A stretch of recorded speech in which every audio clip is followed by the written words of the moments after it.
Praise the lord. దేవుని పరిశుద్ధ నామములో అందరికీ కూడా శుభములండి. అందరూ బాగున్నారా?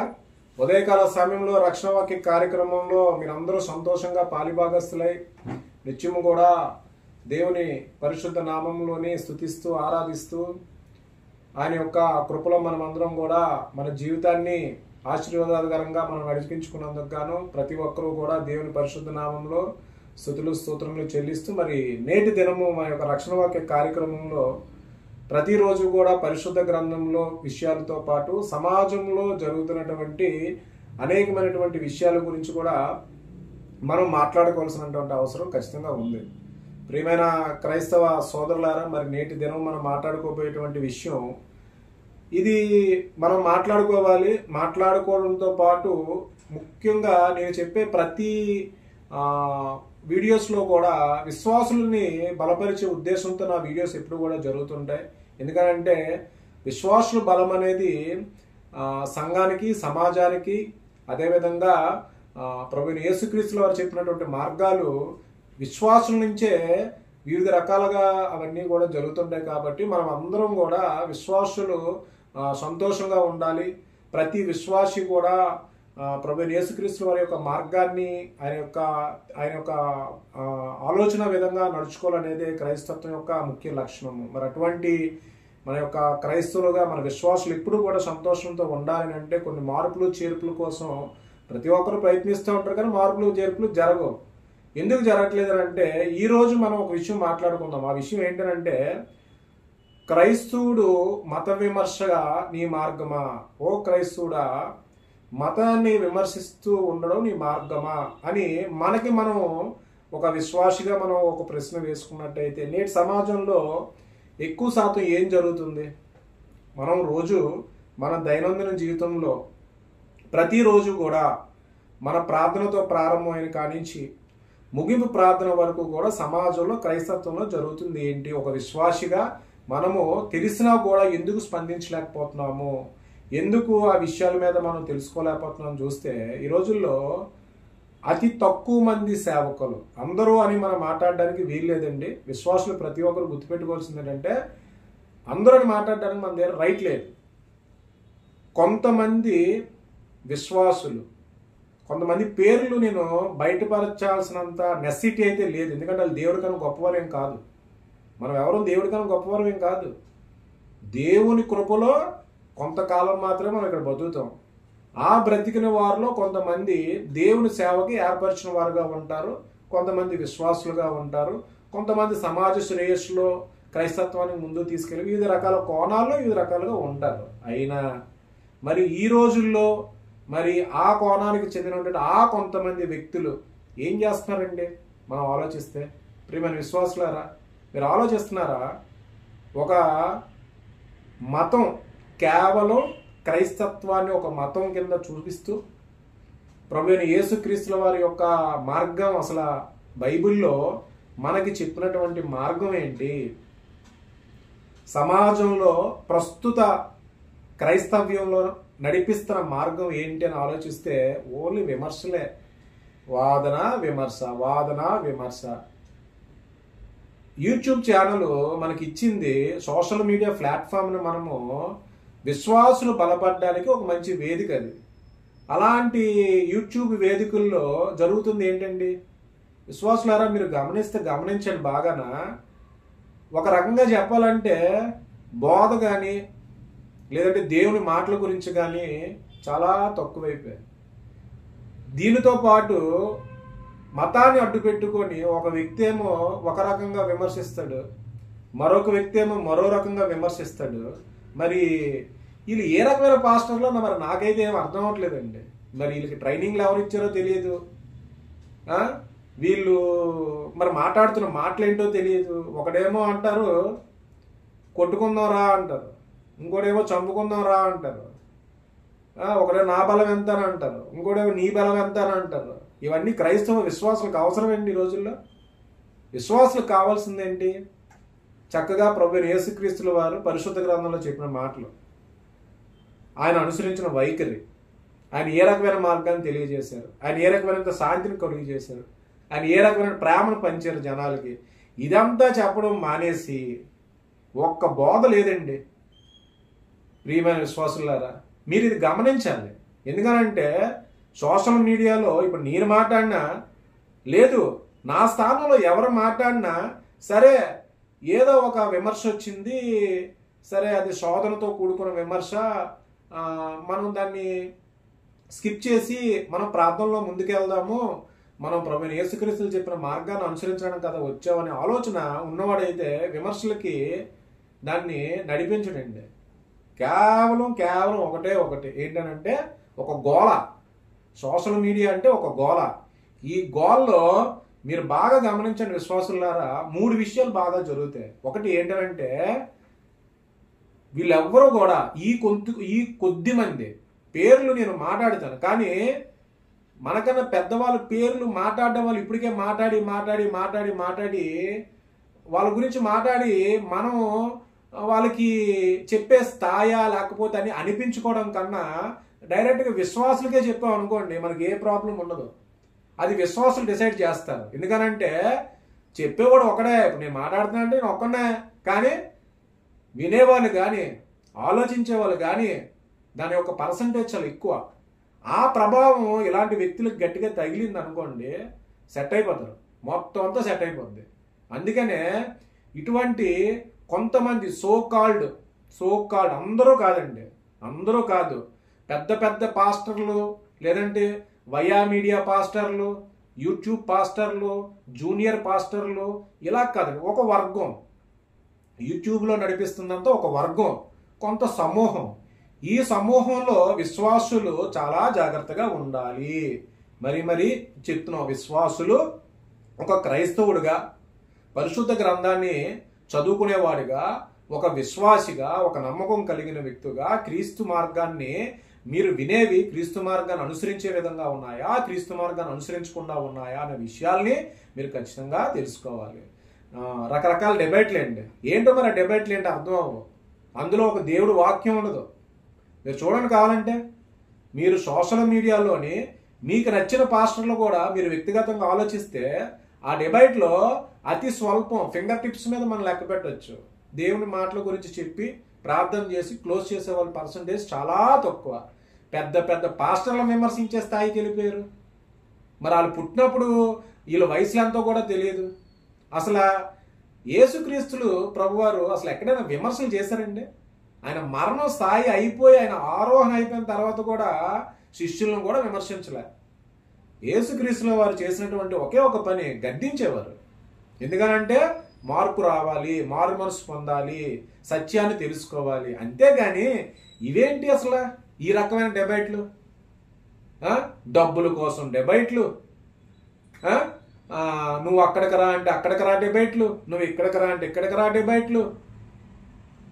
జనాలు మోసం చేద్దామనా? అంటే విశ్వాసులు ఏది చెప్తే అది నమ్మేస్తారనా?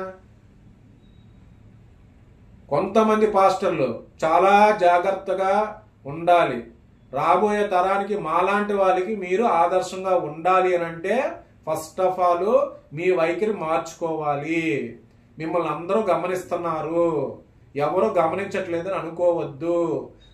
మీ కాల్ రికార్డ్స్ ఏంటి, లేదు మీరు ఒకరినొకరిని డిబేట్ చేసుకోవడం ఏంటి, అసలు మీరు క్రైస్తత్వంలో అర్హులా అనర్హులా అనేది డిసైడ్ చేసేది విశ్వాసులు.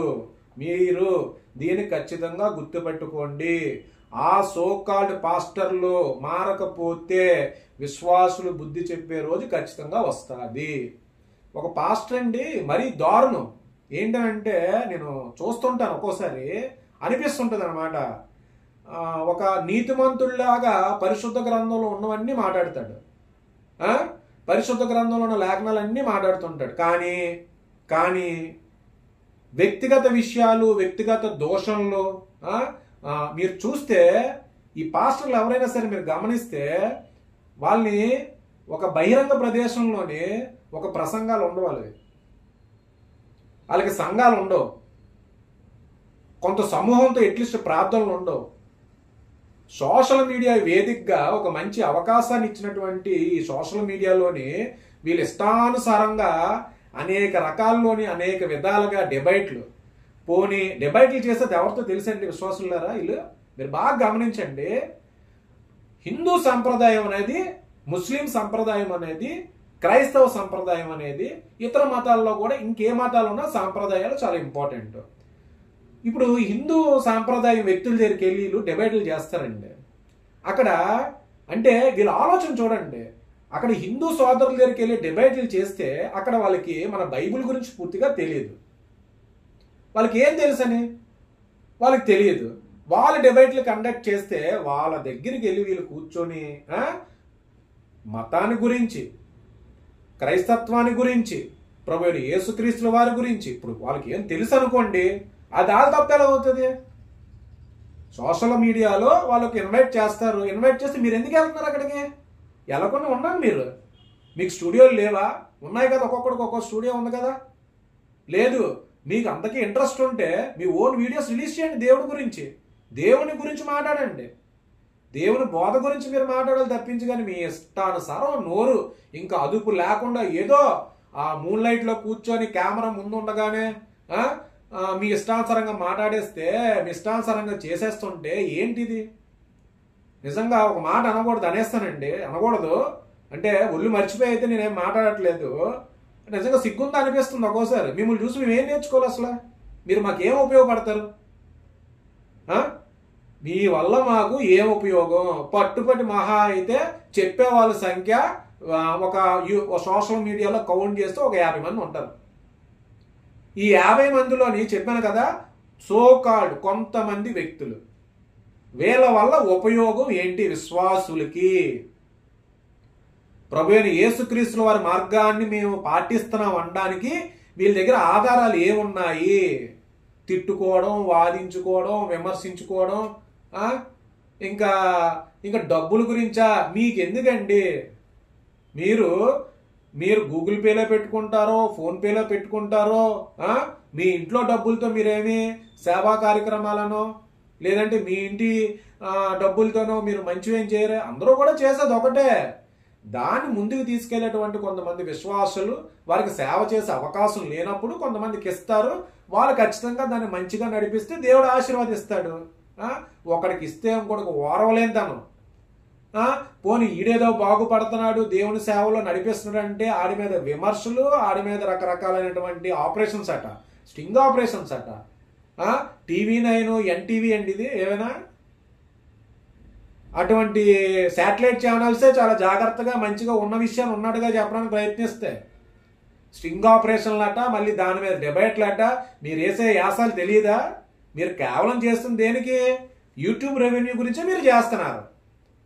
మీకు యూట్యూబ్ రెవెన్యూతో మీరు మళ్ళీ పైపెచ్చీలు సూట్లు కోట్లు అన్నీ వేసుకొని యూట్యూబ్ రెవెన్యూతో మేము బతకట్లేదు, ఇలా ఎవడైనా యూట్యూబ్ రెవెన్యూతో రావట్లేదని ఇలా ఎవరైనా చెప్పమనండి, ఎవడో చెప్పడు. కానీ విశ్వాసులకు మాత్రం ఓకే రైట్, మేము క్రీస్తు బోధను బోధిస్తున్నాం, మేము ప్రభువైన యేసుక్రీస్తుల వారిని ఆయనకి మేము నడిపిస్తున్నట్టు ఈ ప్రపంచంలో ఎవడో నడిపించడు అని మీరు అనుకుంటున్నారు అంతే. తప్పుగా అనుకోకండి. ఎంతమంది ఉన్నారు సేవా మార్గానికి తెలిసిన వాళ్ళు. ఈ సోకాళ్ళు కొంతమందికి మాత్రమే రక్షణ వాక్య కార్యక్రమం ద్వారా తెలియజేస్తున్నాం. మీరు అనుకుంటే కాదు, అది మీ ఉత్తి భ్రమే. విశ్వాసులు మీకు ఏదో ఇచ్చేస్తున్నారు లేదంటే కాదు. అదే విశ్వాసులు ఒక రోజు మిమ్మల్ని కాలర్ పట్టుకొని మిమ్మల్ని అడిగే రోజు వస్తుంది. ఇటువంటి మీ బోధనలు చేసి మీరు ఇష్టానుసారంగా క్రైస్తత్వాన్ని నవ్వులు పాలు చేసి ఏ ఒక్క వ్యక్తి కూడా దేవుని ఉగ్రతకు లోనవుతారు. మీతో పాటు అన్యం పుణ్యం తెలియని మీ కుటుంబాలు కూడా లోనవుతాయి. మరి ఇలాంటి విషయాలు సోకాళ్ళ సవా లక్షణాల విషయాలండి.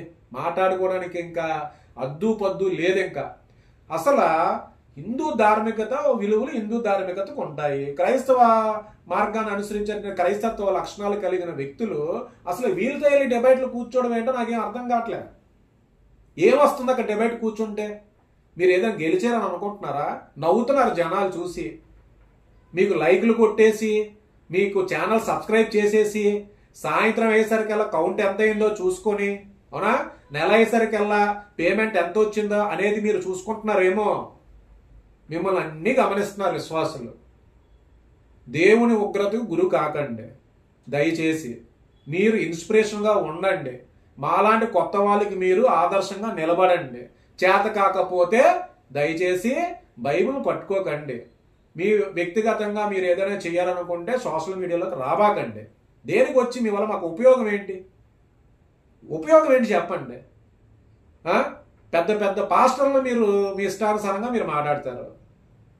వాళ్ళు సర్వీస్ స్టార్ట్ చేసినప్పుడు అప్పుడు మీ వయసులో ఎంత? అసలు ఒకరి గురించి అసలు విమర్శించడం ఏంటి? ఒకడు విమర్శించుకోవాల్సిన ఇదేంటి? ప్రభు అయిన యేసుక్రీస్తుల వారు 12 మంది శిష్యులతో సామ్రాజ్యంలో సృష్టికి ఆయన వెళ్ళి సువార్త ప్రకటించమని చెప్పినప్పుడు 12 మందే. అవునా? ఈ 12 మందిలోనూ కూడా ఎక్కడా కూడా బైబిల్లో ఎవరు కొట్టుకోవడం కానీ, విమర్శించుకోవడం కానీ, తిట్టుకోవడం కానీ, ప్రభు అయిన యేసుక్రీస్తుల వారికి ఎదురు చెప్పడం కానీ ఇలాంటి కార్యక్రమాలు ఏవీ లేవు. కానీ లోకంలో ఆయన గురించి చెప్పే బోధనలో మాట్లాడేటప్పుడు మాత్రం లోక మార్గంలో ప్రతి ఒక్కడూ కూడా ముందేమో ప్రభు అయిన యేసుక్రీస్తుల వారు, తర్వాత ఏమో పరిశుద్ధ గ్రంథం, తర్వాత ఏమో విమర్శ. ఇది నేటి సమాజంలోనే ప్రతి క్రైస్తవుడు మతాన్ని విమర్శించే ఒక మార్గంలా అయిపోయింది. మరి విశ్వాసులారా, నా ఈ మాటల్లో ఏమైనా తప్పు ఉంటే మరి నాకు క్షమించండి. నేను వాస్తవం చెప్పానేమో నాకు అనిపిస్తుంది. ఎందుకనంటే మనకి ఇచ్చిన ఈ జీవితంలో మనకు ప్రణాళిక ఇచ్చాడు దేవుడు. ఈ ప్రణాళికలో మనం వీలైతే దేవుని సేవలో మంచి చేద్దాం. మంచి అంటే ఏంటి?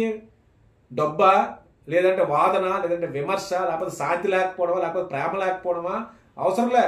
నీకు వీలైతే దేవుని మాటలు చెప్పు, నీకు వీలైతే మంచి ప్రార్థన చెయ్యి, నీకు వీలైతే మంచి వాక్యం చదువు.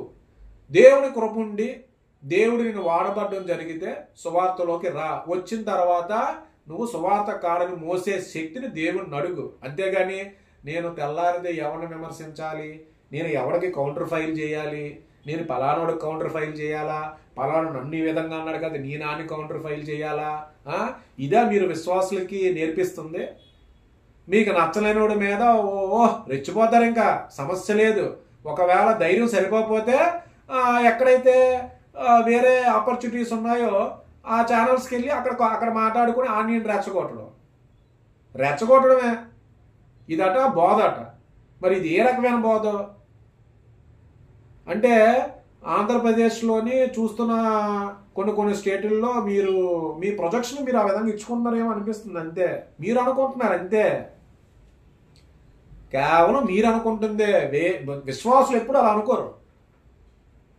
విశ్వాసులు ఎవరో కూడా ఆ విధంగా అనుకోరు. కాబట్టి దయచేసి ఆపుతారా? లేకపోతే ఏమైనా ఎవడు చెప్పేది ఏంటా అనుకుంటే అది కేవలం మీ కర్మ. ఎందుకనంటే మీరు ఉగ్రతకు లోనవుతారు. ఖచ్చితంగా మీరు దేవుని పేరుతో చేసే పాప పనైనా అవని, పాపపు వాదనైనా అవని, పాప విమర్శ అయినా అవని, ఏదైనా అవని ఖచ్చితంగా ఒకవేళ సోకాల్ ఇప్పుడు మాట నేనైనా సరే అటువంటి విమర్శలకు నేను దేవుని కాదని మనం విమర్శలకు దిగితే ఖచ్చితంగా దాని ఫలితం మనం అనుభవిస్తాం. కాబట్టి విశ్వాసులారా, మరి ఇటువంటి ప్రస్తుత సమాజంలో మన రక్షణ వాక్య కార్యక్రమం ద్వారా చూస్తున్నటువంటి సోషల్ మీడియా వేదికగా చూస్తున్నటువంటి విశ్వాసులకు కానీ యవ్వన బిడ్డలకు కానీ ప్రార్థన చెయ్యండి. ప్రార్థన మనకి ఫలింపజేస్తుంది. ఎందుకనంటే చాలామంది మన వయసు చాలా తక్కువ, దేవుడు మనకిచ్చిన ఆయుష్కాలం చాలా తక్కువ. ఈ ఆయుష్కాలంలో వీలైతే మన సేవా మార్గంలోకి రావాలి అనుకుంటే చాలా ఉంటాయి, కానీ ఇవి కాదు. ఇటువంటివి పోవాలని మీ వ్యక్తిగత ప్రార్థనలో ప్రభువైన యేసుక్రీస్తుల వారి దగ్గర మొరపెట్టండి. అలాగే కుటుంబ ప్రార్థనలో కూడా ఇటువంటి విషయాల గురించి మీరు ప్రార్థించండి. మీ సంఘాల్లో ఒకవేళ ఇలాంటివి ఉంటే వెళ్ళి మీరు మీ సంఘం పెద్దలతో కానీ ఇటువంటివి కాస్త ఇనిషియేషన్ తీసుకొని సంఘ పెద్దలతో మన సంఘం బాగుండాలి, మన సంఘం విమర్శలకు లోనవ్వకూడదు, ఇటువంటి ఇంటర్నల్ ప్రాబ్లమ్స్ ఉన్నా కూడా కాస్త ఈ విషయాల పట్ల విశ్వాసులు ఖచ్చితంగా ఇది కూడా మన బాధ్యతే. ఎందుకనంటే మనం ఆయన నామంతో మనం అన్నీ చేస్తున్నాం, ఆయన నామంలోని మనం అందరం ఇంక్లూడ్ అయ్యి ఉన్నాం. కాబట్టి విశ్వాసులు, ముఖ్యంగా విశ్వాసులు వారి యొక్క ప్రార్థన వల్ల మనం అందరం కూడా నడుస్తున్నాం. కాబట్టి ఈ విషయం పట్ల ప్రతి ఒక్కరు ఆలోచించాలని మరి ఈరోజు ఓ క్రైస్తవుడా మతం విమర్శ నీ మార్గమా అనే ఒక విషయం మీద, అంటే మత విమర్శ అనేది క్రైస్తవుడి యొక్క మార్గం కాదు, విమర్శ మార్గం కాదు, వాదన మార్గం కాదు, వ్యతిరేకత మార్గం కాదు, ప్రేమ మార్గము, సత్యము మార్గము, శాంతి మార్గము, దయ మార్గము దేవుడు ఇవి. అంతేగాని ఈ వాదనలు ఇవి ఇకపోతే ఇంకా పర్సనల్గా మాట్లాడుకుంటూ పోతే వేస్ట్ అండి. ఎక్కువ మాట్లాడుకోకూడదు. పర్సనల్గా అంటే విశ్వాసులు బాగా అర్థమవుతుంది. విశ్వాసులు ఏమి తెలివి తక్కువ అయితే ఏమీ కాదు. మీరు కారుల్లో తిరిగేవి, ఇకపోతే వస్త్రాధారణ విషయంలో కానీ స్టార్టింగ్ వీడియో చూస్తే ఎలా ఉంటాడు మనిషి, ఒక సంవత్సరం పోయిన తర్వాత ఎలా ఉన్నాడు, యూట్యూబ్ నుంచి డబ్బులు రావట్లేదా, ఫండింగ్లు రావట్లేదా, ఇవేవి విశ్వాసులు తెలియకుండా లేవండి. విశ్వాసులకి మొత్తం తెలుసు. అటువంటి విశ్వాసుల విషయం పట్ల మీరు మిమ్మల్ని నమ్మిన విశ్వాసులకు కూడా ఆ సోకాల్డ్ పాస్టర్లు మాత్రమే వారు మనస్ఫూర్తిగా దేవుని కృపా సువార్తను పూర్ణ మనస్సుతో, పూర్ణ హృదయంతో, పూర్ణ ఆత్మతో వాళ్ళు మారి దేవుని సేవ కంటిన్యూ చేయాలనుకుంటే చెయ్యండి. లేదు అనుకుంటే పక్కకు తప్పుకోండి.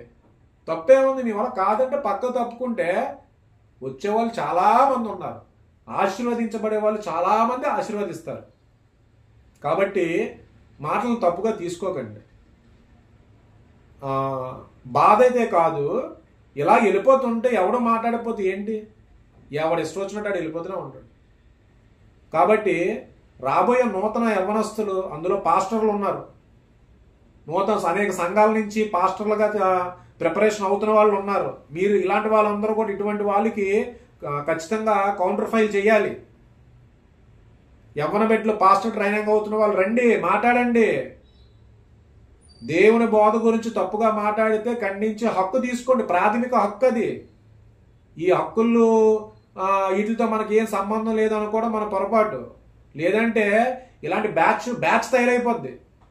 ఒక బ్యాచ్లు తయారవుతుంటే ఇలాగా ఈ బ్యాచ్లు ఆగాలి అని అంటే మన పని మనం చేయాలి. హిందూ సోదరులు మీరు గౌరవించండి. వాళ్ళ అక్కడికి వెళ్ళి బైబిల్ గురించి మాట్లాడకండి. వాళ్ళకి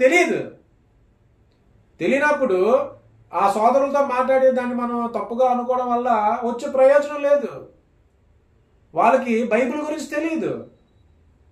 సోదరభావంగా ఉండండి, మాకు మీరు ఆదర్శంగా కనబడండి. లేకపోతే ఏమవుద్ది, దేవుని ఉగ్రతకు ముందు మీరు లోనవుతారు. ఆ తర్వాత జనాలందరూ కొడతారు. అయ్యా ఏంట్రా బాబు అయిన పరిస్థితి ఏంటని మీరు ఒక లిస్టు తీసుకుంటే, చరిత్రలో లిస్టు తీసుకుంటే చాలా మంది పాస్టర్లు నవ్వులు పాయని వాళ్ళు ఉన్నారు. దయచేసి మీరు మాకు ఆదర్శంగా ఉండండి. దేవుని యొక్క కాడిని మోసిన ప్రతి వ్యక్తి కూడా సంతోషంగా సువార్తను నడిపించడానికి దేవుని కృప గురించి అడగండి. దేవుని అడగండి. విశ్వాసుల్ని, మన్నల్ని నిజాయితీగా పొందండి. వీలైతే మంచి చేయండి. అంతేగాని 24 గంటలు సోషల్ మీడియాలో ఒకటి ఇంక కొట్టుకోవడమే. ఎన్ని వచ్చాయి లైక్లు, ఎన్ని వచ్చాయి లైక్లు, ఎంతమంది సబ్స్క్రైబ్ చేశారు, ఈరోజు మన వీడియో చూసి ఎంతమంది మనకు, ఇది కాదు. ప్రార్థనలో మాకు ఇవ్వండి, మీరు మంచి స్టఫ్ ఇవ్వండి. రాబోయే తరంలో మీరు ఎలా ఉండండి మాకు చెప్పండి. అలా డిబేట్లు చేయండి, క్రైస్తవ సమూహాలతో మాట్లాడండి, ఉజ్జీవపరచండి, యవ్వనస్తులను ఉజ్జీవపరచండి. అంతే తప్పించి కానీ వ్యక్తిగత విమర్శలు, మతాన్ని అడ్డు పెట్టుకునే విమర్శలను, వాదనలు దయచేసి ఎవరు కూడా చేయకూడదని మనస్ఫూర్తిగా రక్షణ వాక్య కార్యక్రమం ద్వారా మేము కోరుకుంటున్నాం. అందరికీ కూడా మరొకసారి వందనాలు.